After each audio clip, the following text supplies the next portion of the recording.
These invisible strategies, they're making up something like 30 to 40, even up to 60% of those big names out there of their actual revenue. And it's making up the majority of their profit, which means that without these strategies, many of those big names out there that we all follow would actually be running at close to or a loss.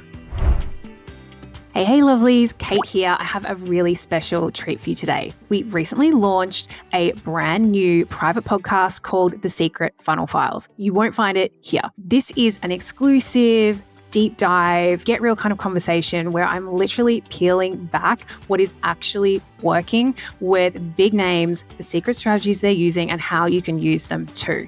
Now, there was a couple of episodes that were really juicy that I couldn't just keep them locked up though. So I am sharing one of them with you today. And if you love this episode and you would like to listen to the rest of the Secret Funnel Files, then all you have to do is grab the link below or head to hellofunnels.co/secret, pop in your details, and I will send you the private link. Anyway, dive in and enjoy.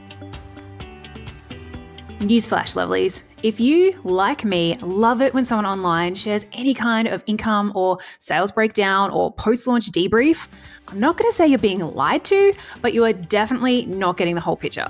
Not by a long shot. Because what you are seeing in those posts, they are literally the tip of the metaphorical iceberg, with majority of the strategy, activities, and even revenue that is actually hidden beneath the surface. And that's not being talked about.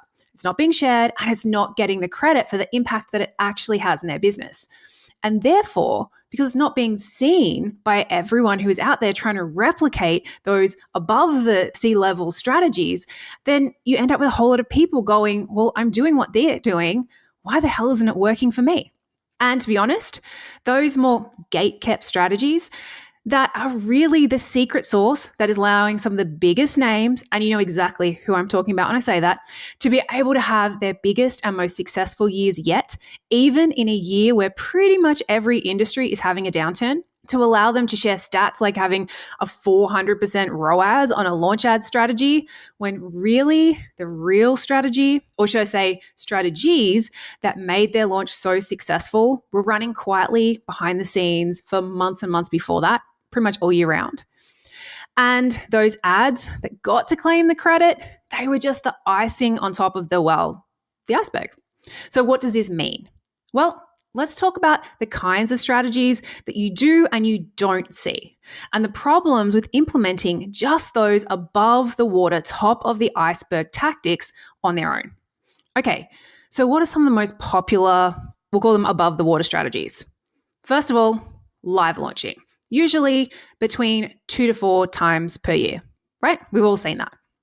Then you've got live launching's little sister, which is list building and Facebook ads, or using Facebook ads for list building before your live launches, usually 8 to 6 weeks out.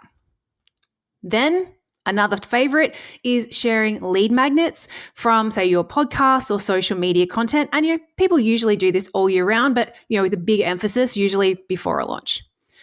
And then finally, one of my favorites, low ticket offers. We're kind of seeing them everywhere, especially right now. Those $7, $37, there's toolkits, there's prompts, there's all kinds of things.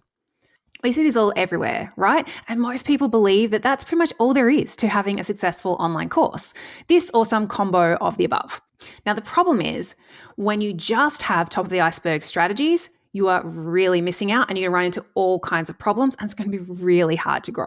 So for example, if you're out there doing your live launches 2 to 4 times a year, well, the problem is if you're a small team or a solopreneur, then there's a lot that goes into a successful live launch. They've just gotten more and more complex over the years. So what this means is you're going to be spending a lot of your time, a lot of your resources just on launching. It also means that you only have the opportunity to make revenue a handful of times per year. And if one of those times does not go well, then you have a big hole and a long time until you can make it up. While it looks great when you see other people doing it, on its own, it's got so many issues. The same with using Facebook ads for list building. yes, it's great when done right with all the other pieces of the puzzle. It can really help you to grow your business. But when done on its own, or even just with live launching, the problems you run into are that it can be very, very expensive, particularly if you're going like 8 weeks out trying to add thousands to your list. Then add on top of that you don't really have a guaranteed return. If your launches aren't dialed into absolute, they're working at 110%, you might spend all this money and time list building and then go and make your offer. And guess what? It might not even sell. Then the next thing, which just adds to the stress and the problems of the live launching in the first place, is when you've gone and pre-spent a few $1,000s to grow your list in the first place, you open the cart to your live launch and you're in the red from day one. And it can take days, if not, almost your whole launch to get back into the green. And then by the time your launch is finished, yeah, sure, maybe you've got a bit of extra money in the bank, but that's not going to last you all the way through to your next one. Or if it does, you'll be skimming in on fumes. The same goes with lead magnets. When lead magnets are used on their own and without the rest of the strategies needed around them, well, what actually happens is you end up losing sales. So what I mean by that is, if you think about it, when they're floating around the internet, they see a piece of content or an ad of yours that leads to some kind of freebie. The reason that that's probably caught their eye is because they are currently looking for a solution. They currently have a problem. There's something they're trying to fix, trying to solve, trying to achieve. And that piece of content stood out to them because it was speaking to that. So you've got people out there going, I'm trying to fix something. I've got a problem. Maybe this person can help me. And if they opt in and then just dumped onto your email list and then sent emails maybe every so often, but no actual offer anytime soon, you're going to find that they go elsewhere because they're like, oh, well, they don't have a solution for me. I'm still seeing all this content. Oh, here's another person's content, because guess what happens? As soon as they click on one thing, Facebook will show them 10 more exactly like it. And if that person has a funnel and an offer, well, guess who gets the sale? That person does. And then the fourth example I gave, low ticket offers. You've probably seen them everywhere, especially right now. They are definitely a favorite when things are a little soft in a market. But again, on their own, they can actually be a catastrophe for a business. I have so many people come into our program, E-Course Empire, who are like, I created a low ticket offer. Why am I in the red? Why am I not making profit? And the reason is, low ticket offers aren't really designed to make profit on their own. They're designed to attract leads and to cover your ads costs. That's it. So if they are sitting on their own, all they're doing is taking up time and energy, and it's a strategy that's not even designed to actually make you money. So you can see how if you were just cherry picking even these 4 most common strategies that are out there for selling courses, and even any combination of those, it just really exacerbates the problem. So what are you going to do? Well, if you're just following these, probably right now you're feeling a bit exhausted, a bit, fed up. Your bank account's probably looking a little bit sorry for itself, and things have probably been quite slow. Enter your new friend, the below the surface strategies. So these are the unsung heroes that not only make each of these above the surface strategies work better and faster and more profitably, but they also allow online course businesses to actually be that, businesses, not just extremely stressful side hustles. So what are these below the surface strategies? There's a bunch of them, but I'm going to share with you my faves. So number 1 is an email engine, aka an email funnel. So this is a email sequence going to your, what I would call, most funnel friendly offers. And this allows you to send the best of your best content to every single new subscriber, to connect, to engage with them, to warm them up, and of course, to promote your offers to them too. And this is one of the most impactful strategies that we teach inside our mentorship program, E-Course Empire. Plugging this in can be just light and day for your business. The second one is a front-end funnel. And this does not always mean a low ticket offer, by the way. I just wanted to put that in there because I know a lot of people hear the term, front-end funnel, particularly if you've been around the online space for a while and you think, oh, okay, Facebook ads to a $7 offer or a $27 offer. I'm not talking about that. What I'm talking about that is the right funnel and right strategy set up for you that, yes, allows you to run ads and to pay for those ads. And it's not always with a low ticket offer. I've seen front end funnels run really successfully for $997 offers, $500 offers.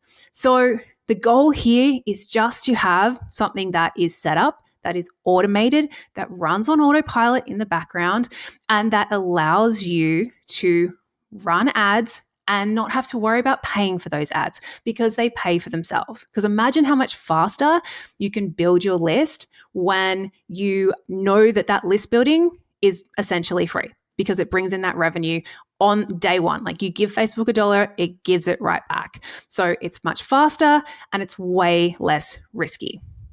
Number 3, upsells, in particular in-cart upsells. So one of the things I love about in-cart upsells is this is one of the quickest things you can add into your business. And when you look at the benchmarks for an in-cart upsell, and if you're wondering what I mean by that, you would have seen them. You go to purchase something, usually on the actual checkout page, like where you're putting in your details and your credit card numbers, you'll see there might be a box saying, hey, would you also like to get this other thing for like $50 or $97? That there's called an order bump.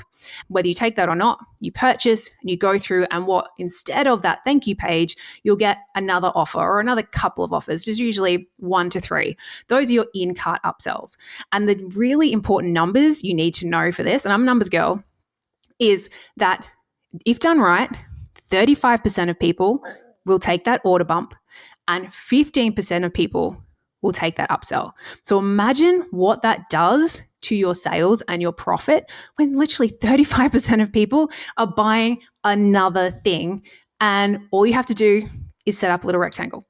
Pretty simple. It has to be done right and in the right, at the right time, at the right stage, as with all of these strategies, but so impactful. And just imagine, particularly at scale, how impactful it can be and how negatively impactful it would be if they didn't have these things in place. So next, downsells, similar to upsells. And again, we look at the numbers. So a downsell is when someone has shown interest in something, but they haven't purchased. And so you make them another offer.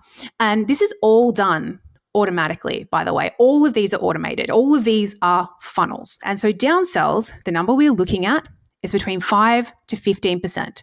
So that's 5 to 15% of the people who showed interest in your offer but didn't purchase it, then go on to purchase your downsell. So again, just imagine you start compounding these on top of each other and all of a sudden things can get really profitable really fast.